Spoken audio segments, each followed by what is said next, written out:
Hello guys. आज इस video में हम एक छोटा सा टॉपिक पढ़ने जा रहे हैं, Manchester and differential Manchester encoding. अब ये चीज़ है क्या? जब हम एनकोडिंग की बात करते हैं उसका मतलब ये है कि हमारे जो मैसेजेस रहते हैं वो ज़ीरो और वन के फॉर्म में स्टोर होते हैं, पर उन्हें जब हम एक केबल या वायर के थ्रू भेजते हैं तो उसे हम इलेक्ट्रिकल वेव फॉर्म के फॉर्म में भेजते हैं। ठीक है, तो वो ज़ीरो का वेव फॉर्म क्या है और वन का वेव फॉर्म क्या है, वो ये टेक्निक्स बताते हैं। ठीक है, तो पहला आया मैनचेस्टर। अब मैनचेस्टर में हमारे पास दो कन्वेंशन रहते हैं।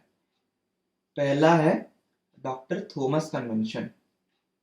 डॉक्टर थॉमस कन्वेंशन, ठीक है। वो क्या बोलता है? वो बोले कि ज़ीरो को हम मान लेंगे कि ज़ीरो नीचे से ऊपर जा रहा है और वन को मान लेंगे कि वन ऊपर से नीचे आ रहा है। इसको ऐसे याद रखिए, ज़ीरो नीचे स्टार्ट होता है, वन ऊपर से स्टार्ट होता है।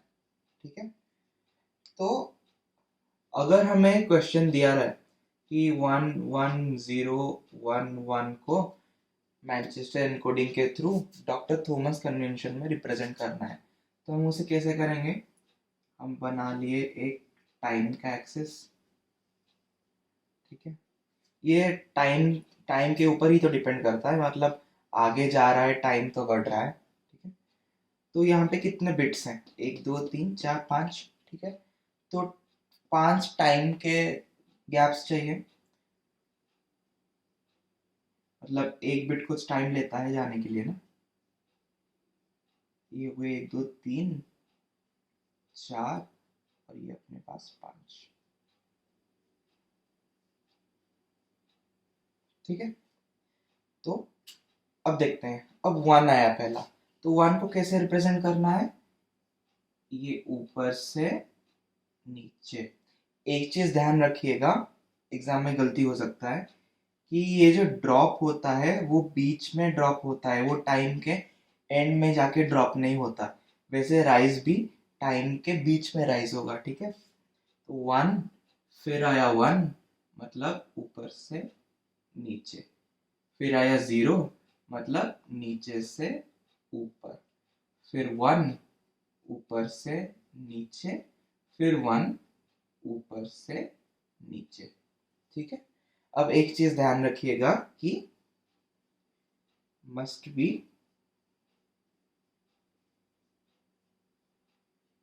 कंटिन्यूअस। मतलब ये देखिए, ये जो वन का सिग्नल था फिर वन का सिग्नल है, इसके बीच एक डॉटेड लाइन आ रहा है, तो उसे हम ज्वाइन कर देंगे इस टाइम के थ्रू। फिर देखिए कहाँ पे ये पूरा हो गया, फिर यहाँ इसको हम ज्वाइन कर देंगे। ये अपना बन गया डॉक्टर थॉमस कन्वेंशन से मैनचेस्टर का ग्राफ। फिर दूसरा कन्वेंशन है इसमें आई ट्रिपल ई कन्वेंशन। ठीक है, उसमें क्या होता है? उसमें ऐसा ही याद रखिए, जस्ट अपोजिट। मतलब ज़ीरो ऊपर से चालू होता है, वन नीचे से चालू होता है। ठीक है, अब हम जो ये कन्वेंशंस बोल रहे हैं, ये कन्वेंशंस का एक्चुअली सेंस क्या है? मतलब इस ओर से हमने ये इलेक्ट्रिकल सिग्नल भेजा, अगर हम उस ओर जो बंदा है उसको बोल दें कि हमने ये कन्वेंशन माना है, तो उसके पास जब ये वेव फॉर्म पहुंचेगा वो उसे ज़ीरो समझ लेगा। अगर हमने बोला कि हमने आई ट्रिपल ई माना है तो वो इसे वन समझ लेगा, इस वेव फॉर्म को। ठीक है, और ज़्यादा कुछ नहीं है कन्वेंशन। फिर आते हैं हम डिफरेंशियल मैनचेस्टर पे। हमने क्या जाना कि वेव दो तरह के हैं, एक ऊपर से नीचे और एक नीचे से ऊपर। अब डिफरेंशियल मैनचेस्टर ये बोलता है कि कोई भी वेव कुछ भी हो सकता है, ज़ीरो या वन, ऊपर दोनों अल्टरनेट हो सकता है, और उसमें एक कंडीशन देता है कि ज़ीरो पे एक स्टार्टिंग एज रहना चाहिए। स्टार्टिंग एज, इसको आप और एक तरीके से भी याद रख सकते हो कि मस्ट ऑल्टर। इसका मीनिंग क्या है आपको समझाऊंगा थोड़ी देर में, ठीक है। अब इसको हम क्वेश्चन के थ्रू समझते हैं। अगर हमें वही क्वेश्चन दिया है कि 1 1 0 1 1, इसको हमें रिप्रेजेंट करना है डिफरेंशियल मैनचेस्टर में, तो हम बनाते हैं टाइम एक्सिस।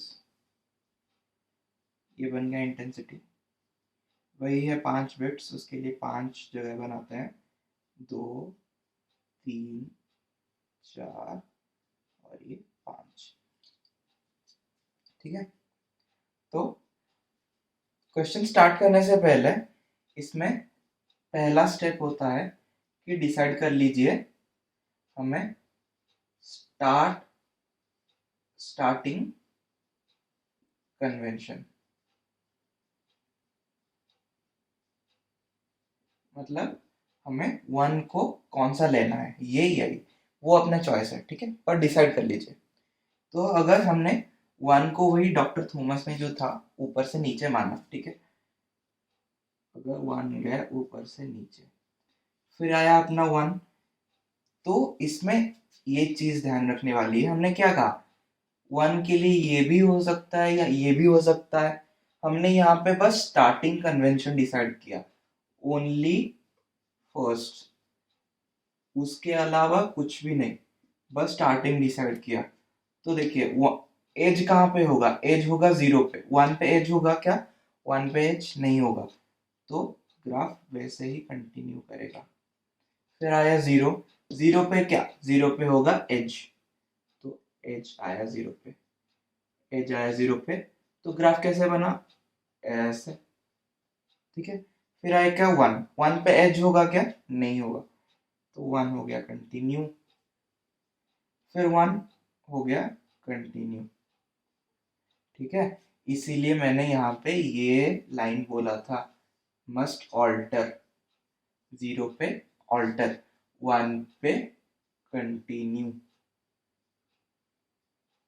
ठीक है। अब ये बात समझ में आई कि 0 पे एज होगा मतलब ग्राफ ग्राफ अल्टर होके फिर स्टार्ट होगा, 1 पे बस जैसे हैंड चला रहे हैं वैसे स्मूथली चलाएगा, स्मूथ, स्मूथ नहीं बोलेंगे इसे, बस कंटिन्यू ही रहना देते हैं, ठीक है। 1 पे कंटिन्यू होगा, 0 पे ऑल्टर होगा ग्राफ।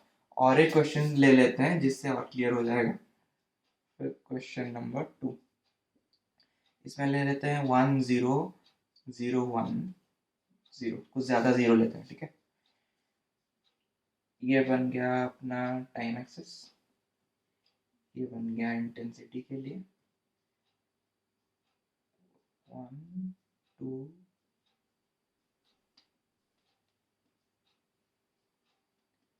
1 2 3 4 5, ठीक है।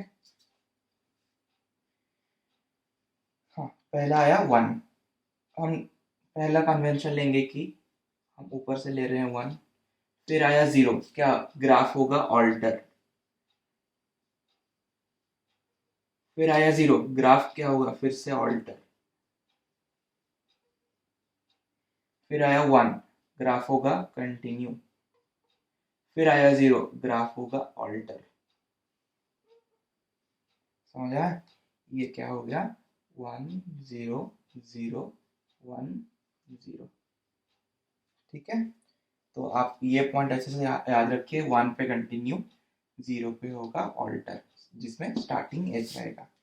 तो ये हो गया मैनचेस्टर और डिफरेंशियल मैनचेस्टर एनकोडिंग, आज के लिए इतना ही, थैंक यू।